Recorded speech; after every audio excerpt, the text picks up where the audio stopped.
Absolument hallucinant de personnes qui sous-estiment cette importance.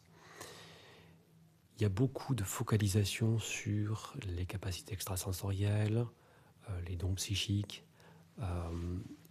cette idée de vouloir devenir un surmoi, un surhomme, une surfemme, un surhumain, parce que quelque part, ça nous vend du rêve et puis ça nous fait devenir quelque chose de puissant, quelqu'un de puissant. Ça nous fait oublier nos difficultés quelque part, et c'est un peu une fuite. L'ancrage, donc ce qui est relié à ce qu'on appelle le chakra racine, qui est situé plus ou moins dans la zone de l'entrejambe et des jambes et des pieds, sont le point clé de votre existence. C'est la base de votre existence. Et cette étape, la plupart du temps, elle est brûlée. Voilà, parce qu'on est trop pressé. Il y a des personnes qui sont naturellement ancrées avec plus de force et d'autres moins. On est tous différents au regard de la nature par rapport à ça, et on se doit d'être vigilant au niveau auquel on est ancré au quotidien. Pourquoi ? Parce que l'ancrage est responsable de notre capacité à nous sécuriser, notre capacité à nous régénérer, notre capacité à avoir les idées claires, notre capacité à être concentré, notre capacité à être pleinement présent dans la vie, dans le quotidien, et à acter véritablement, à vraiment incarner qui on est dans notre nature profonde. Tout ça, ce sont des questions qui ne peuvent pas être occultées, qui ne peuvent pas être survolées. Donc, veillez absolument à votre ancrage. Il y a un autre point qui est assez rigolo dans notre société avec le cartésianisme et le pragmatisme, c'est que, en tout cas ce qu'on pense être le cartésianisme et le pragmatisme,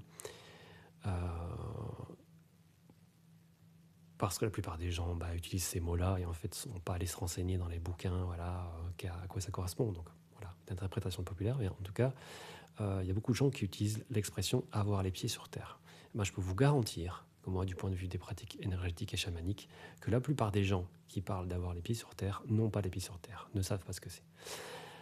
Parce que ce que le mental nous fait croire comme étant avoir les pieds sur terre et ce que c'est vraiment du point de vue de l'énergie et d'un point de vue holistique, les trois plans de l'être, esprit, énergie, matière, c'est très différent.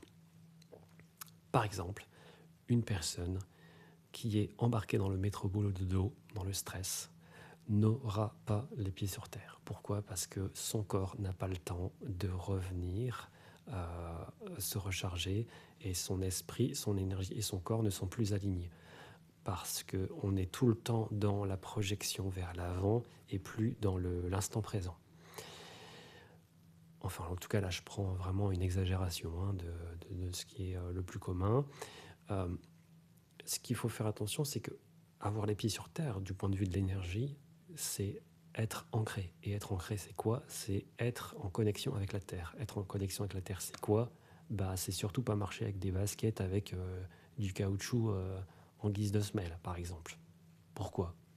Parce qu'en fait, le champ magnétique corporel ne peut pas se recharger s'il n'est pas en contact avec la terre au maximum. Donc déjà, posez-vous la question.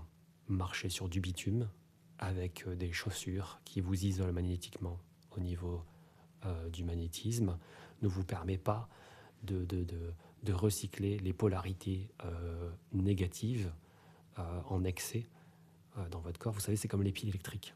On a le plus et le moins. Voilà, c'est ça. Nous, c'est pareil pour notre corps. Le plus, le moins. Donc, on va se gonfler d'énergie et entrer en saturation et en explosion. Du coup, avoir les pieds sur terre, c'est pouvoir décharger cet excès d'énergie. Il y a des moments où on peut le faire, mais ça ne marche pas à tous les coups. Ça dépend, c'est dans le sport. Ça dépendra de quel type de sport, de comment est-ce qu'on le fait, comment est-ce qu'on est équipé, voilà. Comment est-ce qu'on relationne avec le corps, comment est-ce qu'on décharge l'énergie. Mais en tout cas, ce qu'il faut comprendre, c'est qu'on peut avoir des maladies à la suite de ces problèmes de gestion de l'ancrage. Donc avoir les pieds sur terre, en fait, en vrai, en tout cas du point de vue de mes pratiques holistiques, énergétiques et chamaniques, c'est vraiment enlever ses godasses, marcher sur la terre et faire tout un travail de reconnexion au corps. En général, les arts martiaux et la danse, c'est plutôt pas mal. Mais il n'y a pas que ça, bien sûr. En tout cas, pour ma part, c'est ce qui fonctionne le mieux. Ce que je peux vous dire aussi, c'est que l'ancrage dans toutes les pratiques d'éveil spirituel, d'ésotérisme, etc., c'est la base, c'est ce qui doit être le plus travaillé. D'accord ? C'est le plus gros du boulot. Mettez-vous bien dans la tête les racines de l'arbre. Voilà. On n'a pas un bel arbre si on n'a pas un bel enracinement. On n'a pas un arbre puissant si on n'a pas un enracinement maximum. Parce que dès qu'il va y avoir une tempête, s'il n'y a que 2-3 racines, toutes fragiles, bah, l'arbre il va tomber, quoi. Vraiment, c'est mort, quoi. Tandis que s'il a vraiment un excellent enracinement, bien large, bien réparti, une grande puissance, une grande cohésion avec la terre avec laquelle il est emprunt, il est en connexion, il sera indestructible, entre guillemets, symboliquement, et il pourra affronter la plupart des galères qui peuvent exister au niveau météo. Voilà. Il pourra accueillir la vie, il pourra développer éventuellement des feuilles, des fruits, selon l'espèce. Voilà. Donc, ne sous-estimez pas la puissance de l'ancrage et pensez bien à cette idée que l'ancrage commence au niveau de la zone de l'entrejambe, parce que c'est la fin de notre colonne vertébrale, et en fait ça part dans les jambes et ça arrive aux pieds, et la connexion sous les pieds avec la terre est très très très, très important. On parle souvent du chakra racine qu'on attribue à la couleur rouge au niveau de l'entrejambe, mais il y a un chakra plus méconnu, un chakra mineur entre guillemets, qui à mon sens est très important. C'est le chakra de la terre qui est sous nos pieds, et c'est ce qui nous amène dans la connexion avec la notion de gravité. Donc imaginez que c'est le centre de la terre. Lorsque vous vous ancrez dans votre corps, vous devez ressentir toutes les particules de votre corps vraiment, et il y a plein d'exercices pour ça, de ce qu'on appelle la proprioception. La proprioception, c'est en quelque sorte cette capacité à être en connexion avec votre corps, voilà, vos ressentis, tout simplement. Donc, c'est se réapproprier ses perceptions corporelles, on va dire, plus ou moins. En tout cas, voilà. Et puis la marche est très importante. La marche est vraiment très, très, très utile. La marche est un des sports les plus efficaces qui existent pour le corps parce que c'est non violent.